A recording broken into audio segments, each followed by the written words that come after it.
অবশেষে জামিনে মুক্তি পেলেন হেফাজতে ইসলামের বিলুপ্ত কেন্দ্রীয় কমিটির যুগ্ম মহাসচিব মাওলানা মামুনুল হক। বৃহস্পতিবার রাতে তিনি কারাগার থেকে মুক্তি পাবেন এমন খবরে আলেম ওলামারা ফটকে ভিড় করেন। সন্ধ্যার পর থেকেই গাজীপুরের কাশিমপুর হাই সিকিউরিটি কেন্দ্রীয় কারাগারের সামনে ভিড় করতে শুরু করেন মামুনুল হকের সমর্থকরা।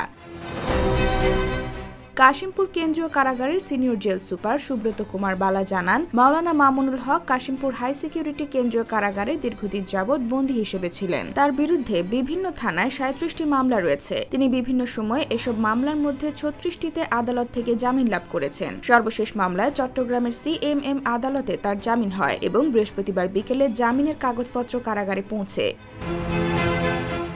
সিনিয়র জেল সুপার আরও বলেন, মামুনুল হকের বিরুদ্ধে অনেকগুলো মামলা থাকায় সব মামলার জামিনের কাগজপত্র যাচাই বাছাই করা হচ্ছে। তবে রাত হয়ে যাওয়ায় ঢাকা থেকে এসব মামলার কাগজপত্র যাচাই করা সম্ভব হয়নি। এতে জামিন পেলেও রাতে কারাগার থেকে মুক্তি দেওয়া সম্ভব হয়নি সাবেক এই নেতাকে। অবশ্য তথ্য যাচাই বাছাই শেষে শুক্রবার সকাল 10টার পর কারাগার থেকে মুক্ত হন তিনি।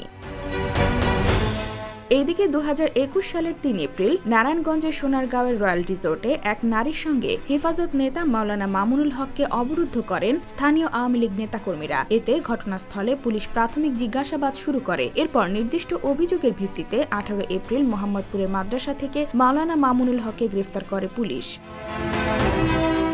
IBTV USA, new York.